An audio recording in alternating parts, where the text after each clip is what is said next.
નમસ્કાર વિદ્યાર્થી મિત્રો, જય હિન્દ જય ભારત. હું દેવાંગ રાવલ ડી ટીચના ડિજિટલ પ્લેટફોર્મ પર આપ સૌનું હાર્દિક સ્વાગત કરું છું. આજના વિડીયો લેક્ચરની અંદર આપણે વાત કરવાના છીએ પિક્ચર ડિસ્ક્રિપ્શનમાં કે જે ધોરણ 10 ની અંદર વિભાગ ઈ માં 5 માર્કમાં પૂછાય છે. તો ચાલો શરૂ કરીએ. આપણે આ વિડીયોઝની અંદર આ પિક્ચર ડિસ્ક્રિપ્શનને સ્ટડી કરવાના છીએ. સૌથી પહેલા તો આપણને જે બ્લુ પ્રિન્ટમાં પૂછાઈ ગયું છે તેની વાત કરીશું. બની શકે કે બેઠું આપણને બોર્ડની પરીક્ષાની અંદર પૂછાઈ જાય. આ ઉપરાંત જુલાઈ 2023, માર્ચ 2023, જુલાઈ 2022, માર્ચ 2022 અને માર્ચ 2020ના જે પેપર્સ છે એની અંદર જે પિક્ચર ડિસ્ક્રિપ્શન પૂછાઈ ગયા હતા એને આપણે અહીંયા સોલ્વ કરવાના છીએ. અને તમારી માટે હું સેલ્ફ પ્રેક્ટિસ માટે પણ 2 પિક્ચર છે તે આપવાનો છું, જેને તમે ઘરે બેસીને સોલ્વ કરી શકો છો. તો ચાલો શરૂ કરીએ. આ છે પિક્ચર ડિસ્ક્રિપ્શનના પિક્ચરોનું લેઆઉટ, કે આ બધા પિક્ચર છે આપણે આજે સોલ્વ કરીશું. હવે સૌથી પહેલા આપણે વાત કરીએ બ્લુ પ્રિન્ટનું, કે 2024 ની અંદર કેવું પેપર આવશે નવી પેપર સ્ટાઇલ પ્રમાણે. એનું એક સેમ્પલ પેપર હતું. એ સેમ્પલ પેપરની અંદર આ પિક્ચર આપણને પૂછ્યું હતું. તો હવે આને ડિસ્કસ કરતા પહેલા તમારે એક બાબત ધ્યાન રાખવાની છે પિક્ચર ડિસ્ક્રિપ્શનની અંદર, કે ધોરણ 10માં જ્યારે આપણે પિક્ચર ડિસ્ક્રાઇબ કરવાનું છે ત્યારે ફરજિયાત 2 કાળમાં જ થશે. અને કયા 2 કાળ? તો એક છે ચાલુ વર્તમાન કાળ. જો પિક્ચર્સની અંદર તમને કોઈ જગ્યાએ ક્રિયા દેખાય કે ક્રિયા થઈ રહી છે તો ફરજિયાત ચાલુ વર્તમાન કાળમાં આવશે. ચાલુ વર્તમાન કાળની વાક્ય રચના છે સબ્જેક્ટ, ત્યારબાદ એમ, ઇઝ, આર, ત્યારબાદ ક્રિયાપદનું આઈએનજી વાળું રૂપ, ત્યારબાદ ઓબ્જેક્ટ ને ત્યારબાદ અધર વર્ડ્સ. તો આ વાક્ય રચના ભૂલાય નહીં, તમને આવડતી હોવી જોઈએ. દાખલા તરીકે અહીંયા એક સ્ત્રી છે તે બેઠી છે, તો બેસવું એ ક્રિયા છે. તો સ્ત્રીને કહેશું અ લેડી, તો સબ્જેક્ટ શું થયો? A lady. તો અ લેડી. અ લેડી સાથે ઇઝ એમ આર માંથી શું લાગે? ઇઝ. ઇઝ. હવે બેસવું એટલે સિટ, અને એને આઈએનજી વાળું ક્રિયાપદ કરો એટલે ડબલ ટી થઈ જશે, આવશે સિટિંગ. ક્યાં બેઠી છે? On a bench. તો અહીંયા લખશું a lady is sitting on a bench. કેમ? કારણ કે બેસવું એ ક્રિયા છે. તો આ ચાલુ વર્તમાન કાળની અંદર આપણે આ દર્શાવ્યું. હવે અહીંયા લખ્યું છે, અહીંયા એક ઘડિયાળ છે, તો એક ચાલુ વર્તમાન કાળમાં, અને બીજું વાક્ય શેમાં બનશે? જો ક્રિયા તમને ન દેખાય તો તે સાદા વર્તમાન કાળમાં બનશે. કયા કાળમાં? સાદા વર્તમાન કાળમાં. પણ સાદા વર્તમાન કાળની અંદર કઈ રીતે બનશે? ધેર ઇઝ એક વચન હોય તો, એન્ડ ધેર આર, આવી રીતે બનશે. જેમ કે અહીંયા મને ઘડિયાળ દેખાય છે તો હું શું કહીશ? There is a clock. ક્યાં છે? On the wall. તો અહીંયા લખશું there is a clock on the wall. ખ્યાલ આવ્યો તમને? પિક્ચર ડિસ્ક્રિપ્શનની અંદર આપણે શું કરશું? જો આ પિક્ચરની અંદર આપણને ક્રિયા દેખાય છે તો આપણે ચાલુ વર્તમાન કાળમાં વાક્ય બનાવશું. જો આપણને ક્રિયા નથી દેખાતી તો એક વચન હોય તો ધેર ઇઝ કરીને બનાવશું, અને બહુવચન હોય તો ધેર આર કરીને બનાવશું. ખ્યાલ આવી ગયો ને આટલી બાબતનો? તો ચાલો આને આપણે 1 by 1 ડિસ્ક્રાઇબ કરીએ. સૌથી પહેલા તો આપણે લખી નાખશું this is the picture of. આટલું તો ફરજિયાત આવશે. શું આવશે? This is the picture of. હવે જેનું તમને પિક્ચર્સ દેખાય છે એ પિક્ચરનું નામ લખવાનું છે. તો આ શેનું પિક્ચર છે? રેલવે સ્ટેશનનું છે પિક્ચર. તો અહીંયા આપણે લખીશું અ રેલવે સ્ટેશન. ખ્યાલ આવે છે? હવે જે પ્રમાણે તમને પિક્ચર્સમાં દેખાય છે એ પ્રમાણે અહીંયા લખવાનું છે. ક્રિયા દેખાય તો ચાલુ વર્તમાન કાળ, ક્રિયા ન દેખાય તો ધેર ઇઝ અને ધેર આર કરીને આપણે લખીશું. તો જોઈએ, there are many passengers in the picture. પિક્ચરની અંદર ઘણા બધા પેસેન્જર્સ છે તે દેખાય છે. There are waiting for the trains. તેઓ શું કરી રહ્યા છે? રાહ જોઈ રહ્યા છે. તો રાહ જોવી એ ક્રિયા છે એટલે ચાલુ વર્તમાન કાળમાં બનશે કે they are waiting for the trains. There is a big clock. કઈ આપણને શું દેખાય છે? મોટી ઘડિયાળ દેખાય છે. There is a fruit vendor. એક ફ્રૂટ વેન્ડર છે અહીંયા. And woman is buying fruit from him. આ વુમન છે તે ખરીદી રહી છે, આ છે તે ફ્રૂટ વેન્ડર છે. ફ્રૂટ છે એની પાસેથી ખરીદી રહી છે. તો આ ક્રિયા કરી રહી છે, જ્યારે આ છે એવું આપણે દર્શાવી રહ્યા છીએ. વી can C some children in the picture. અથવા અહીંયા તમે લખી શકો છો there are some children in this picture, કે અહીંયા પિક્ચરની અંદર થોડા ઘણા બાળકો પણ છે. ત્યારબાદ there are many people in the food stall, કે ફૂડ સ્ટોલ છે ત્યાં ઘણા બધા લોકો છે. We can see a train on the platform. અથવા there is a train on the platform, કે પ્લેટફોર્મ પર શું છે? એક ટ્રેન ઊભી છે. It is a very busy, crowded and noisy place. We can see a coolie in the picture who is helping the passenger with their luggage. તો આ બહુ ઘોંઘાટ વાળું ચિત્ર છે એવું પણ આપણે કહી શકાય, સ્થળ છે, કારણ કે રેલવે સ્ટેશનની અંદર સૌથી વધારે ઘોંઘાટ થતો હોય છે. અને આપણે જોઈ શકીએ છીએ કે કુલી છે આ પિક્ચરની અંદર છે, અથવા લખી શકો there is a coolie in this picture. Coolie શું કરી રહ્યો છે? મદદ કરી રહ્યો છે. તો who is helping the passenger with their luggage. એના સામાન સાથે એને મદદ કરી રહ્યો છે.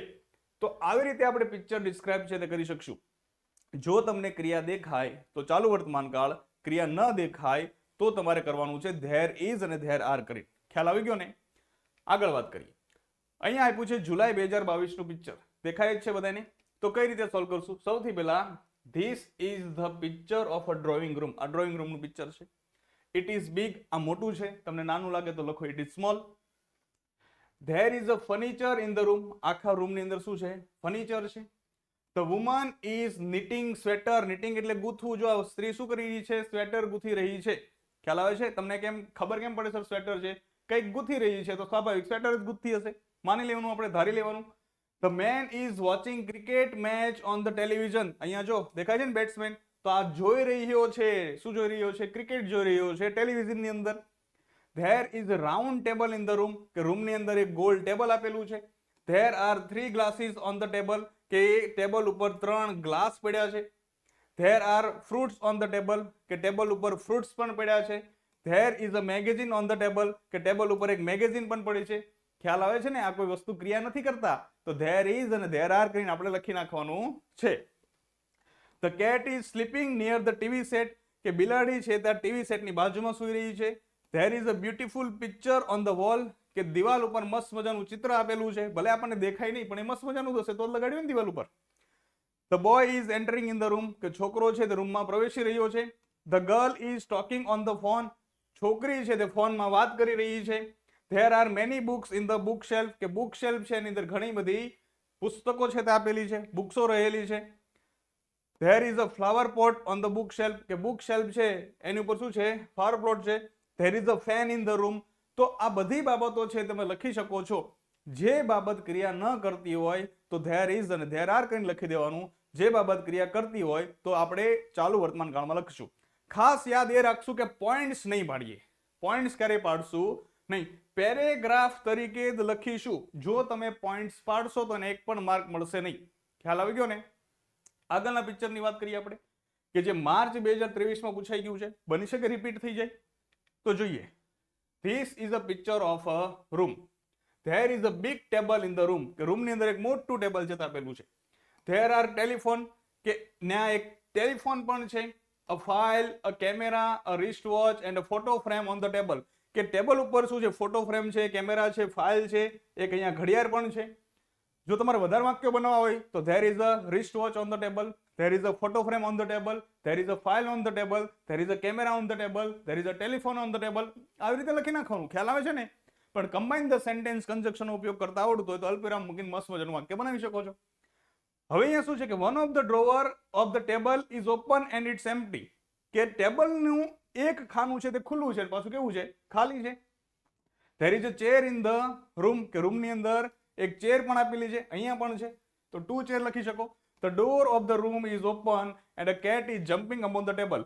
કે દરવાજો છે રૂમનો એ ખુલ્લું છે અને બિલાડી છે તે ત્યાં ટેબલ ઉપર કૂદી રહી છે. There is a stool near the window. કે વિન્ડોની નજીક શું આપ્યું છે? એક સ્ટૂલ આપ્યું છે, અ સ્ટૂલ છે. A girl is sitting on the edge of the window. Edge નો મતલબ થશે ધાર. શું થશે? ધાર. કે છોકરી છે તે બારીની ધાર ઉપર બેઠી છે. There R curtains on the window. Curtains એટલે પડદા. કે આ વિન્ડો છે, વિન્ડોની અંદર શું છે? પડદા છે. A man is climbing down staircase near the room. કે એક માણસ છે તે સીડીઓથી નીચે ઉતરી રહ્યો છે રૂમની નજીક. ખ્યાલ આવે છે? જો ક્રિયા દેખાય તો ચાલુ વર્તમાન કાળ અને ક્રિયા ન દેખાય તો ધેર ઇઝ અને ધેર આર કરીને મસ્ત મજાના 7-8 વાક્યો બનાવી દેશો તો આપણને પૂરેપૂરા માર્ક્સ મળવા પાત્ર છે. કન્ડિશન શું છે? કે બધું જ વર્તમાન કાળમાં હોવું પડે. ધોરણ 10 માં ધ્યાન રાખજો. ચાલુ વર્તમાન કાળ અથવા સાદો વર્તમાન કાળ. ધેર ઇઝ અને ધેર આર કરીને. અને બીજી કન્ડિશન એ છે કે પેરેગ્રાફ તરીકે લખવાનું છે. પેરેગ્રાફ તરીકે જ. આગળ વાત કરીએ જુલાઈ 2022 પૂછાઈ ગયેલું ચિત્ર. જો this is a picture of a garden. It is a big garden, it is a small garden. Add કરી શકો છો. There are children in the garden. They are boys and girls. છોકરીઓ અને છોકરીઓ છે. There are doing different activities. બધા અલગ અલગ ક્રિયાઓ કરી રહ્યા છે. 2 boys are watering the plants. 2 છોકરાઓ છે તે ઝાડને પાણી આપી રહ્યા છે. Some children are cleaning the garden. ઘણા બાળકો છે, થોડાક બાળકો એ ગાર્ડનને ક્લીન કરી રહ્યા છે. અહીંયા આપણને દેખાય છે. સમ ગર્લ્સ આર પિકિંગ ફ્લાવર્સ. અમુક છોકરીઓ છે તે ફૂલો તોડી રહી છે.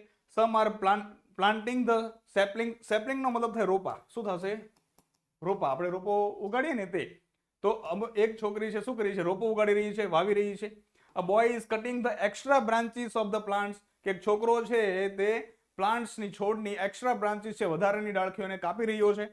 A boy and girl are observing the activities of doing. ઘણા હોય ને ખાલી આમ જોતા હોય બધા શું કરી રહ્યા છે, તો અહીંયા આ અને આ શું કરે છે? ખાલી ઓબ્ઝર્વ કરે છે. એ પણ લખી શકાય. They all are enjoying their work. બધાએ છે પોતાના કામનો આનંદ માણી રહ્યા છે. આઈ લાઈક ધીસ પિક્ચર એવું પણ લખી શકાય. ખ્યાલ આવે છે ને? જો ક્રિયા દેખાય, આમાં ઘણી બધી ક્રિયા છે એટલે ઘણા બધા ચાલુ વર્તમાન કાળના વાક્યો આયા. ક્રિયા ન દેખાય તો ધેર ઇઝ અને ધેર આર કરીને લખીશું. આગળ વધીએ. હવે માર્ચ 2022 ની અંદર પૂછાઈ ગયેલો જોઈએ. આ પિક્ચર છે, કઈ રીતે ડિસ્ક્રાઇબ કરશું? સૌથી પહેલા this is a picture of a garden. There are many children in the garden. They are playing different games. અલગ અલગ રમત રમી રહ્યા છે. સમ બોયઝ આર પ્લેઇંગ ફૂટબોલ. ઘણા છોકરાઓ છે તે ફૂટબોલ રમી રહ્યા છે. One boy is flying kite. એક છોકરો છે તે પતંગ ઉડાડી રહ્યો છે, છોકરો જ છે. Some are sitting on the bench. ઘણા છોકરા છે એ બેન્ચ ઉપર બેઠા છે. ક્યાં ગઈ બેન્ચ? અહીંયા બેન્ચ ઉપર બેઠા છે. There is a swing in the garden. કે ગાર્ડનની અંદર હિંચકો પણ છે. અહીંયા જો. There is a C so in the garden. 2 boys 2 children are on it. કે ગાર્ડનની અંદર એક સી સો પણ છે અને 2 બાળકો એની ઉપર બેઠા છે. One girl is skipping and another is playing with marble. એક છોકરી છે તે દોડા કૂદી રહી છે અને એક છે તે માર્બલ સાથે, પથ્થર સાથે રમી રહી છે. All children are enjoying there games. અહીંયા પણ લખાય અ girl is selling a boat. એક છોકરી છે તે બોટને સેલ કરી રહી છે. મતલબ કે જે ક્રિયા તમને દેખાય છે એ તમારે વર્ણન કરવાની છે. કન્ડિશન શું છે? સાદો વર્તમાન કાળ, ઇઝ એમ આર વાળા વાક્યો, ધેર ઇઝ ધેર આર, અને ચાલુ વર્તમાન કાળ. બસ આ તમારી કન્ડિશન છે અને પેરેગ્રાફ ટાઈપ લખવાનું છે. આવે છે ને ખ્યાલ? આગળ જોઈએ. હવે આપણને આપ્યું છે માર્ચ 2020 નો પેરેગ્રાફ. તો જોઈએ. આ છે ને મોડર્ન ફેમિલીનો પરિવાર છે. શું લખ્યું છે? This is a picture of a family.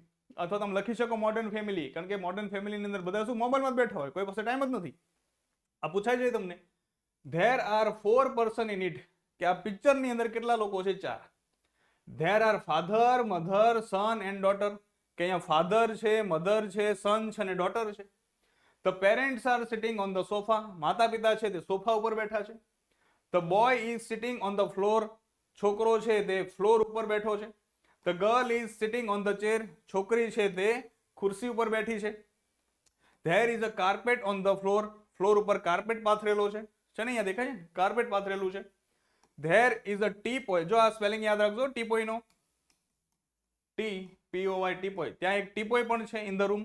There is a dining table with 4 chairs in the corner. કોર્નરની અંદર એક ડાઇનિંગ ટેબલ આપ્યું છે 4 ખુરશી સાથે. There is a window behind the sofa. સોફાની પાછળ શું આપી છે? એક બારી આપેલી છે. There is a TV set. TV set પણ અહીંયા આપેલું છે. ત્યારબાદ લખી શકાય a flower pot and clock in the room. કે રૂમની અંદર તમને એક ફ્લાવર પોટ પણ દેખાઈ રહ્યો છે. ત્યારબાદ અહીંયા શું દેખાય છે? ઘડિયાળ પણ દેખાઈ રહી છે. All are busy with their mobile phones. અને બધા જ લોકો પોતાના મોબાઈલ ફોનની અંદર શું છે? વ્યસ્ત છે. આવી રીતે લખી શકાય છે. છે ને એકદમ સહેલું. સાદા વર્તમાન કાળમાં ધેર ઇઝ ધેર આર કરી અને ચાલુ વર્તમાન કાળમાં જો ક્રિયા દેખાય તો આઈએનજી વાળા રૂપ સાથે અને પેરેગ્રાફની અંદર લખવાનું છે. આયો ખ્યાલ? ત્યારબાદ આ તમને સેલ્ફ પ્રેક્ટિસ માટે અત્યારે તમે આપી રહ્યા છીએ. આના જવાબ છે આની પીડીએફમાં તમને મળી જશે. અને પીડીએફ કઈ રીતે લેશું? તો સૌથી પહેલા ડી ટીચ એપ્લિકેશનને ડાઉનલોડ કરશું. એમાં ક્લાસ 9-10 સિલેક્ટ કરશું. એની અંદર ફ્રી મટીરિયલમાં જશું અને ફ્રી મટીરિયલની અંદર સિરીઝ 24 નામનું તમને ફોલ્ડર મળશે. એની અંદર ઇંગ્લિશનું એક ફોલ્ડર હશે. ગણિત, વિજ્ઞાન, અંગ્રેજી ત્રણેયની અમે સિરીઝ શરૂ કરી છે. સિરીઝ 24. એમાં ઇંગ્લિશના ફોલ્ડરની અંદર તમને આની ફાઇલ છે તે મળી રહેશે. અને બીજું પિક્ચર ડિસ્ક્રિપ્શન છે. આમાં કોઈ પણ ડાઉટ હોય તો તમે અમને 997 નંબર જે છે અમારો એની અંદર તમે પૂછી શકો છો અને ગૂગલ પ્લે સ્ટોર પરથી અમારી એપ્લિકેશન ડાઉનલોડ કરી શકો છો. અને યુટ્યુબ ઉપર તમે જોઈ રહ્યા હોય તો તમને એક વાત જણાવી દઉં કે યુટ્યુબની પહેલા વિડીયો છે તે એપ્લિકેશન ઉપર અપલોડ થઈ જાય છે અને ત્યાં તમે એડવર્ટાઇઝ વગર તમારા સમયે છે તે જોઈ શકો છો. I hope you understand very well. Thank you.